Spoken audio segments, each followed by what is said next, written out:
Two people have been charged after more than 50 migrants were found dead in a tractor trailer in San Antonio.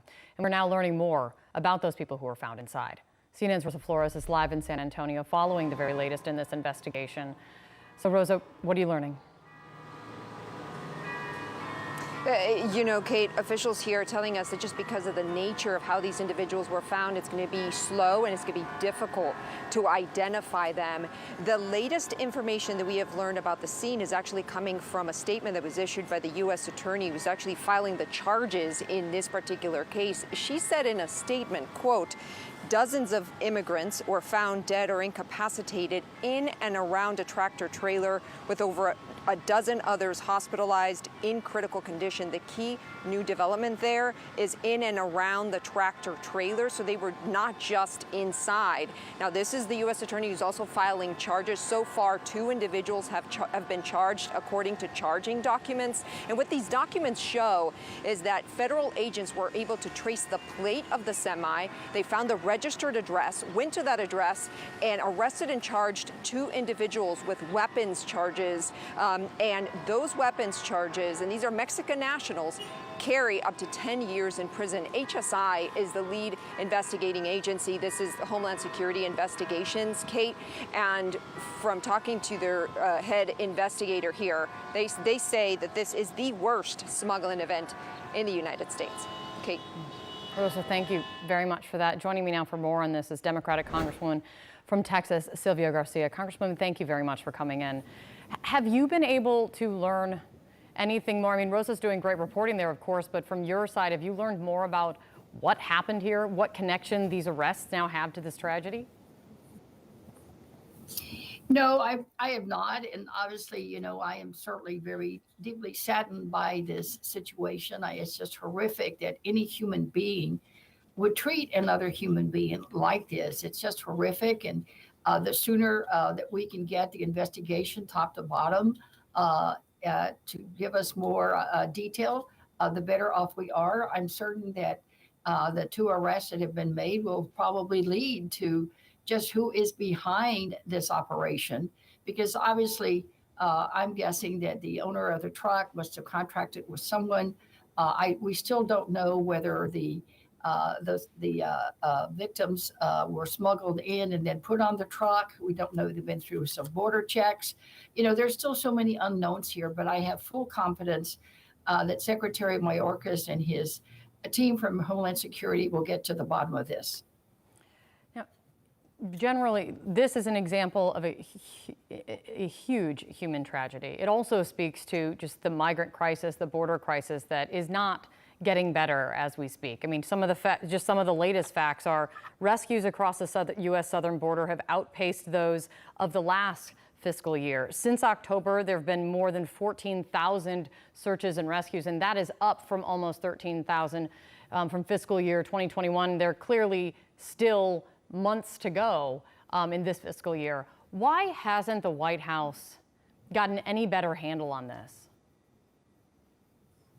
Well, I think they've had a plan. If you'll recall, for some time, and they put it into place, and I think we're seeing some change. Secretary Mayorkas briefed us on a 5-point plan that included everything from trying to put more people down there in terms of staffing, providing a quicker processing of the asylum requests. So just remember that for the last, 2 or 3 years, all this has been on a standstill with all the programs that have been implemented by the previous administration, forcing people to remain in Mexico, turning people away. So there's been a lot of built up bottleneck, if you will, that now I think we're seeing more and more people coming through, and it's cyclical. It's the migration patterns that happen every so many years. So I think the administration is working hard at it. We need to do more, particularly zeroed in on human smuggling and traffickers, because this is a huge issue because it's nearly impossible to check every single truck. Working my way through law school, I was actually a customs inspector here in Houston, and I could tell you there was no way we could check every container. We couldn't check every single box in a warehouse. But we've got to find a way to find the signs and find the things that might lead us to suspect that a truck it may be a carrier for human beings. And it's hard for me to imagine any human being treating another human being like cattle and mistreating them at the level that this horrific scene was. But I think we could always do more.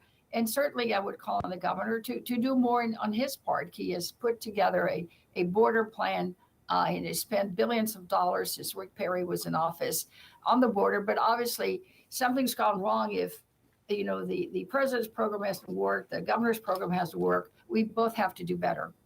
And it's not just Republicans, though, Congresswoman. I mean, the local sheriff that have issues here, because that's what you're pointing to right now. The local sheriff down there dealing with this massive tragedy in San Antonio is putting this partially on President Biden and his administration. I mean, the sheriff sent a letter to the president, and in it he wrote, "I'm angry, Mr. President. I'm angry that I could not stop this massive loss of life in my county. I'm angry that despite my best efforts to appeal to your administration, I've not received a response. Mr. President, I'm slowly watching your support from Texas law enforcement be eroded by a perceived lack of action." To be clear, this sheriff, he is also critical of the Republican governor of the state and his handling of this too. But he is asking for help from this White House, and he is not getting it. Well, I don't know. I've not seen the letter. I don't know when he wrote the letter, but I could tell him I'm angry too. I'm angry that very indecent, evil human beings would put people and treat them like cattle in a trailer. But then I want to make sure that people understand that this is a huge challenge for us, not just us, but all these triangle countries. I mean, what is going on in their countries? What can we do to get the root causes of migration to assist? Because they're obviously leaving horrific situations of war and poverty and human trafficking and crime and violence, seeking asylum, which they have a right to do. That is the law. The law says you have a right to seek asylum. They come here, but they're get nothing but barriers. Again, Title 42, remain in Mexico. So they find other ways to come across. And that is where the challenge is. We've got to have a balanced approach, and we've got to have comprehensive immigration reform, but we also have to do everything we can to help the countries like Guatemala and Honduras and Mexico in terms of their own economic recovery, their own programs for jobs, their own programs to attract and keep people in their country. It's not an easy solution, but I joined the sheriff in his frustration. I joined him. It's not easy. It is complicated. If it wasn't complicated, it wouldn't be 3 decades since the last time that any kind of major immigration reform was actually passed by Congress and put in place. That's no question. But right now, it seems that nothing's in place that's going to guarantee that this tragedy doesn't happen again. And that's why we're putting such a spotlight on it. Congresswoman, thank you for coming in. I appreciate your time.